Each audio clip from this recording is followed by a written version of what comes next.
उसके ईरान के शीर्ष नेतृत्व को सच में बड़ा झटका लगा, लेकिन वो झुका नहीं। सर्वोच्च नेता आयतुल्लाह खामेनेई सहित IRGC और रक्षा मंत्रालय के कई प्रमुख अधिकारी मारे गए।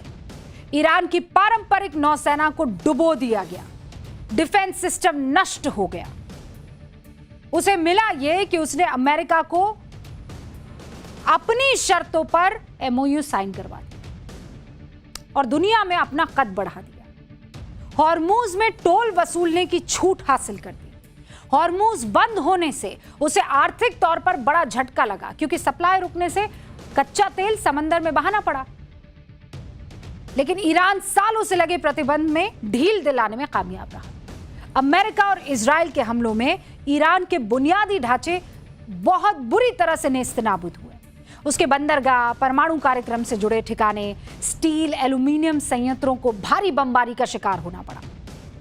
लेकिन युद्ध के बाद अब जब प्रतिबंध हटाया जाएगा तो ईरान अपने तेल टैंकर्स में जमा करोड़ों बैरल तेल को खुले तौर पर बेचेगा, मनमानी रकम पर बेचेगा।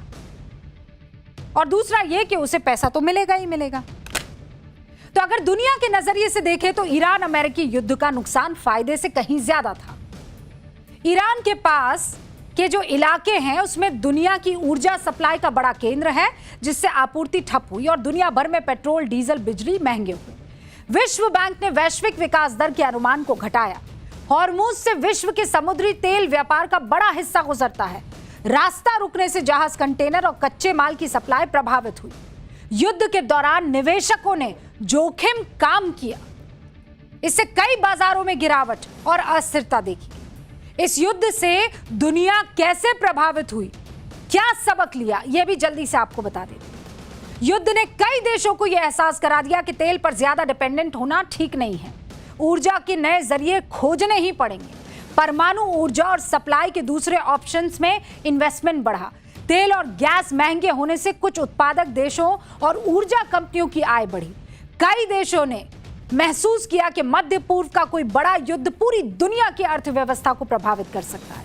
इसीलिए भविष्य में संकट प्रबंधन और ऊर्जा सुरक्षा पर ज्यादा ध्यान दिया जाएगा। उम्मीद करती हूं ये चैप्टर एकदम क्लियर होगा। अब सवाल भी पूछ सकती हूं, है ना?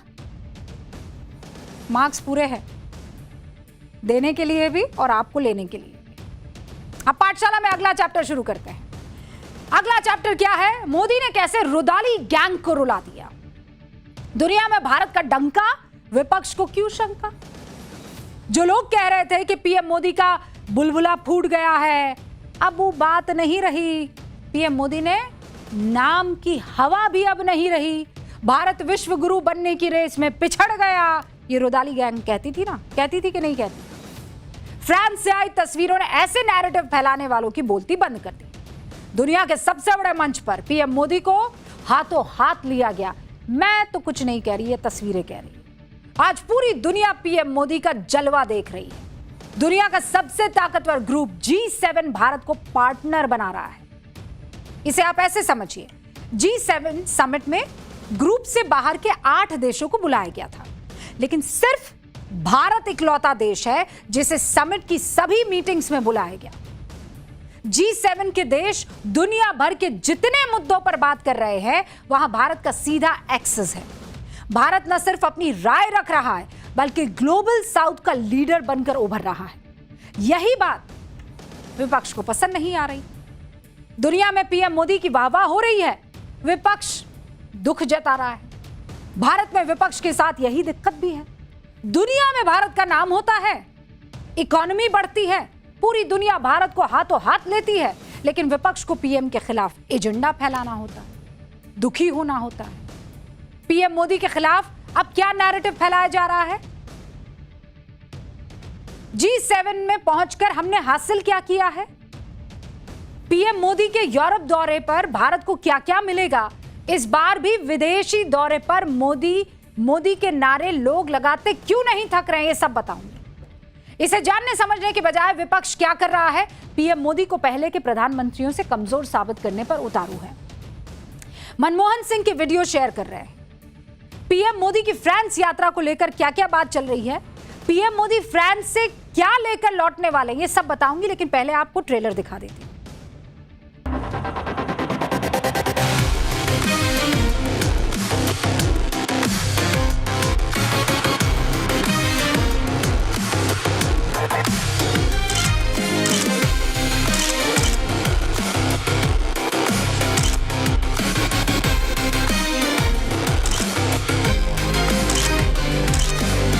नमस्कार।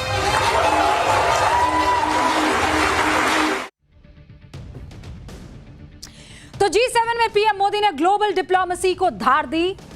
आज उनका बिजनेस डिप्लोमेसी वाला स्टाइल भी दुनिया देख रही है। आज पीएम मोदी 2 अहम कार्यक्रमों में शामिल हुए हैं। पहले तो उन्होंने फ्रांस के 3 ग्लोबल कंपनीज की टॉप लीडरशिप से मुलाकात की।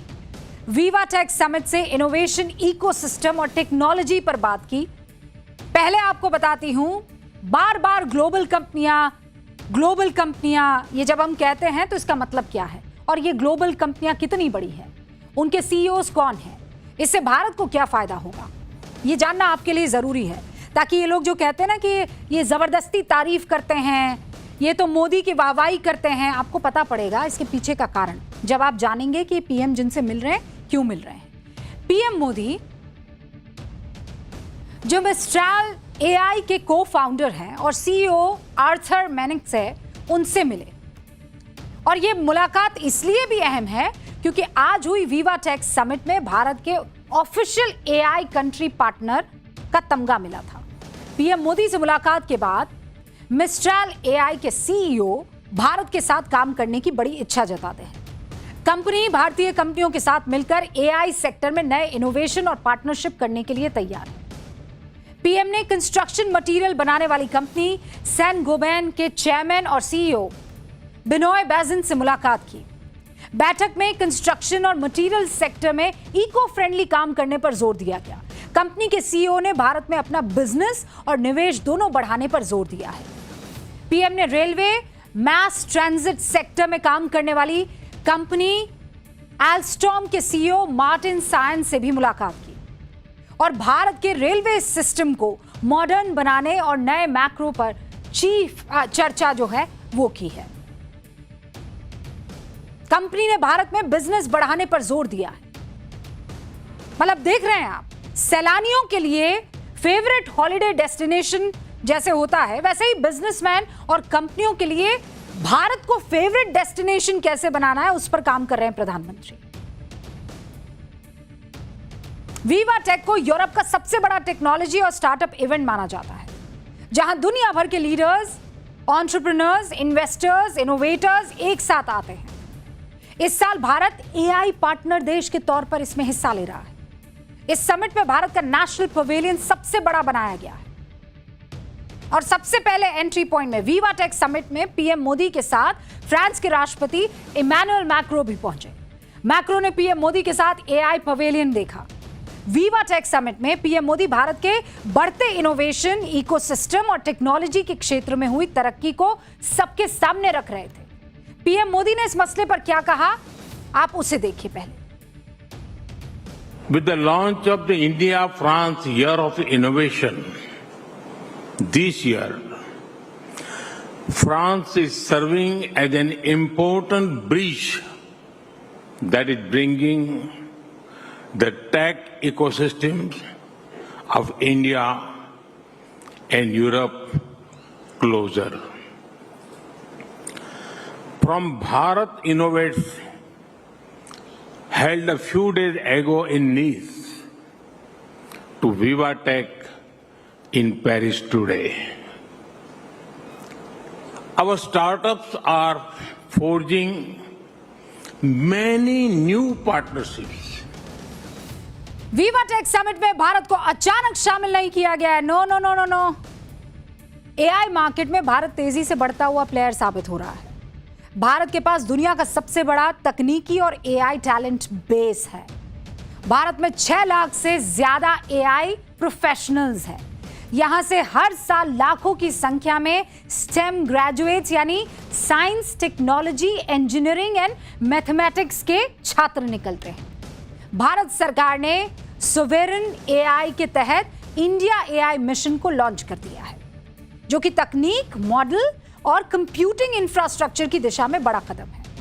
नेस्कॉम की रिपोर्ट के अनुसार भारत की लगभग 87% एंटरप्राइजेस सक्रिय रूप से एआई का इस्तेमाल कर रही हैं। भारतीय कंपनियां रिस्क मैनेजमेंट, मार्केटिंग, कानूनी मामलों में एआई को तेजी से अपना रही हैं और भारत में एआई पर आधारित 500 से ज्यादा ग्लोबल कैपेबिलिटी सेंटर जो है वो काम कर रहे हैं। भारत का अगला लक्ष्य एग्रीकल्चर यानी कृषि, हेल्थ सेक्टर, एजुकेशन को एआई के जरिए बूस्ट करना है और इसीलिए एआई मार्केट में भारत सबसे तेजी से बढ़ता प्लेयर बन रहा है। भारत के पास इनोवेटिव ब्रेन है, सबसे बड़ा मार्केट है और इसीलिए आप प्रधानमंत्री को यहां पर देख रहे थे। G7 के ताकतवर देश भारत की इस ताकत को तो जानते ही है, इसीलिए G7 ने भारत को फुल एक्सेस दे दिया। भारत के G7 में एक्सेस देने के और भी कारण हैं। पहला यह कि भारत ग्लोबल साउथ की आवाज बन रहा है। दूसरा यह कि G7 देशों को भारत की ताकत और पीएम की लीडरशिप पर भरोसा है। G7 में America, UK, Canada, France, Germany, Italy, Japan सब शामिल है।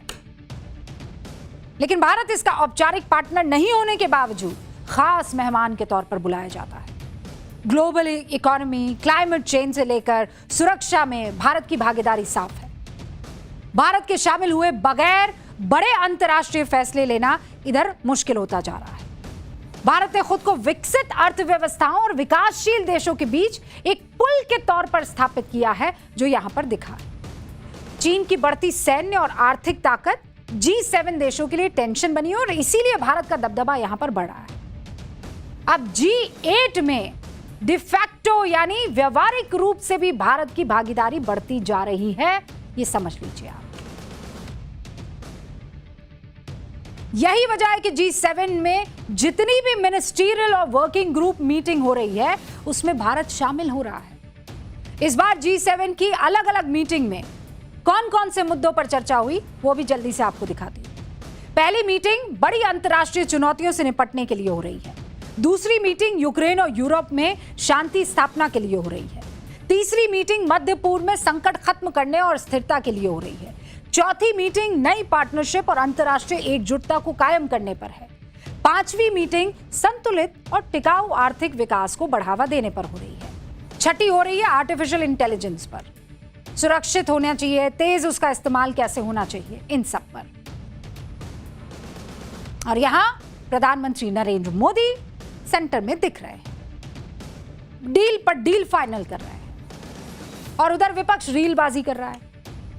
पीएम मोदी ने जब ट्रंप के साथ जॉइंट स्टेटमेंट दिया था तब एक नोट पर लिखा हुआ कुछ पढ़ लिया, वो मैं तस्वीर आपको दिखा रही हूं। यहीं पर खेल शुरू होगा है? अब विपक्ष इसी वीडियो को पोस्ट कर करके पीएम को ट्रोल करने की कोशिश कर रहा है। कांग्रेस मनमोहन सिंह का एक वीडियो शेयर करती है जिस पर लिखती है, तब चर्चे वाले प्रधानमंत्री अब पर्चे वाले प्रधानमंत्री। आप देखिए कि पीएम मोदी पूरी दुनिया को संबोधित कर रहे हैं। ट्रंप से जो भी कह रहे हैं उसमें जरा भी चूक हुई हो तो आप फिर भी समझ सकते हैं, लेकिन दो टूक एकदम भारी लहजे में बात कह रहे हैं। और उससे पहले आपने देखा है कि दुनिया के तमाम दूसरे राष्ट्रीय अध्यक्ष जब ट्रंप के सामने बैठते हैं तो किस तरीके से बैठते हैं और ट्रंप कैसे उनको ट्रोल करता है। कांग्रेस प्रवक्ता सुप्रिया श्रीनेत कह रही हैं कि धड़ाधड़ पर्ची देखकर 6 बार एक्सीलेंसी बुलाया, टेलीप्रॉम्प्टर नहीं तो पर्ची ही सही। कांग्रेस नेता रागिनी कहती हैं, मोदी जी एक्सीलेंसी एक्सीलेंसी कहते हुए ट्रंप के आगे नतमस्तक हुए जा रहे हैं। मोदी जी के इंटरप्रेटर सुधार करते हुए मिस्टर प्रेसिडेंट कहते हुए दिखाई दे रहे हैं, लेकिन एंटायर पॉलिटिकल साइंस डिग्री धारक टेलीप्रॉम्प्टर के अभाव में पर्ची पढ़ने में कुछ ज्यादा ही व्यस्त नजर आ रहे हैं। लेकिन कांग्रेस को यह समझ नहीं आ रहा है कि वो पर्ची देखकर देश के बारे में कुछ इंपॉर्टेंट चीजें साफ तौर पर बता रहे हैं। ये जब अपनी प्रेस कॉन्फ्रेंस करने आते हैं, इनके आगे तो टेलीप्रॉम्प्टर नहीं होता है, लेकिन क्या ये पर्ची लाते नहीं है? इनके दिमाग में ऐसा एआई घुसा हुआ है कि इनको सब यूं ही समझ आ जाता है कि एक छोटी सी पर्ची देखकर परेशानी हो रही है। पर पर्ची पर चर्चा करने में कौन सा खर्चा, तो चलो कर देते हैं।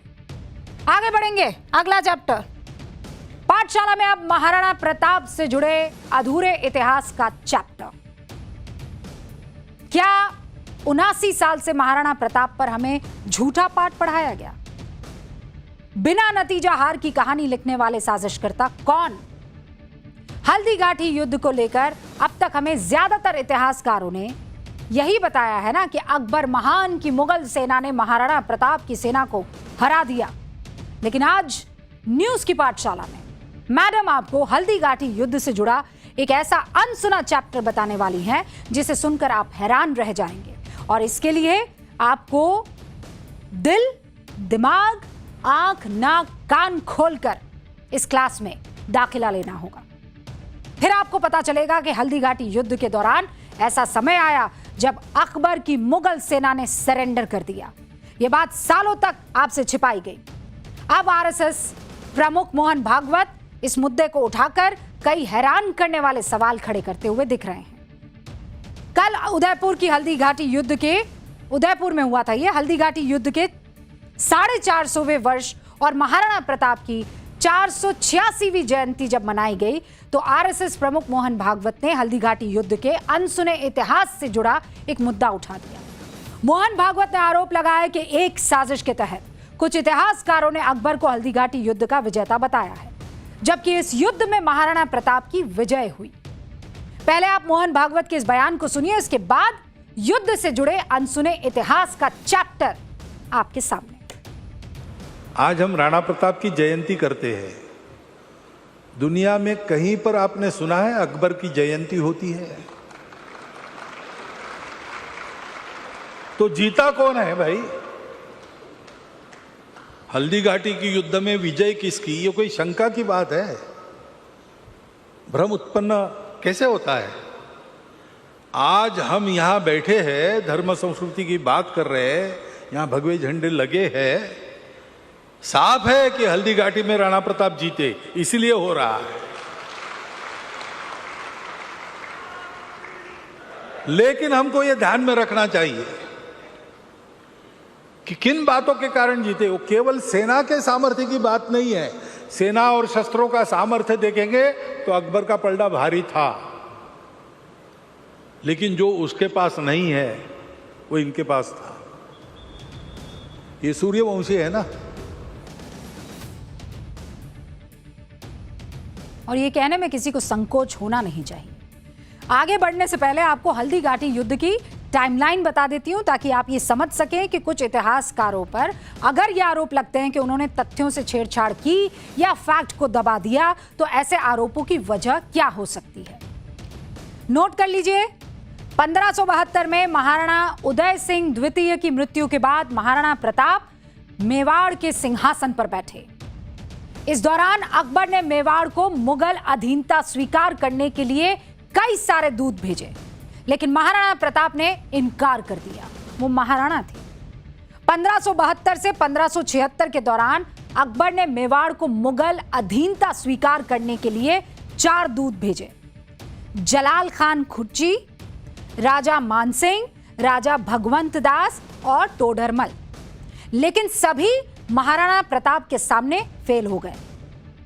इसके बाद अहंकार से भरे अकबर ने मेवाड़ पर हमला करने का आदेश दिया। 1576 की शुरुआत में अकबर ने राजा मान सिंह प्रथम आमेर वाले उनको मेवाड़ मिशन की जिम्मेदारी सौंपी। मान सिंह ने मंडलगढ़ में अपनी सेना जुटाई और गोगुंदा की तरफ बढ़े और अप्रैल 1576 में हल्दीघाटी में युद्ध शुरू कर दिया। ध्यान से सुनिएगा, महाराणा प्रताप की सेना में लगभग 20,000 सैनिक शामिल थे और अकबर की सेना में कितने? 80,000 सैनिक। महाराणा प्रताप के पास कितने सैनिक थे? 20,000। अकबर के पास कितने थे? 80,000। 18 जून को मुगल सेना ने गोगुंदा, जो कि उस वक्त महाराणा प्रताप की अस्थायी राजधानी थी, उस पर कब्जा कर लिया, लेकिन प्रताप को वो पकड़ नहीं पाए। इसके बाद महाराणा प्रताप जंगलों में चले गए, घास की रोटी खाई। इसके बाद अकबर के दरबार में बैठे इतिहासकारों ने हल्दीघाटी के युद्ध में अकबर को विजेता घोषित कर दिया। अबुल फजल और अब्दुल कादिर जैसे इतिहासकारों ने अकबर को हल्दीघाटी युद्ध को अकबर की जीत बता डाला। यहां तक कि इतिहास अब तक हम जितना भी सिलेबस पढ़ते आए हैं, हमारे बच्चों ने जो पढ़ा, हमारे माँ बाप ने जो पढ़ा, सारे किस्से और कहानी जो रटवाए हमसे गए, उसमें क्या था? हल्दी घाटी के युद्ध में मुगल जीत गए, जबकि ऐतिहासिक तथ्यों के आधार पर हल्दी घाटी के युद्ध में निर्णायक रूप से किसी एक पक्ष की पूर्ण जीत नहीं हुई थी। तो जब कोई जीता ही नहीं, जब निर्णायक ही नहीं था युद्ध, तो हारा कोई कैसे और जीता कोई कैसे?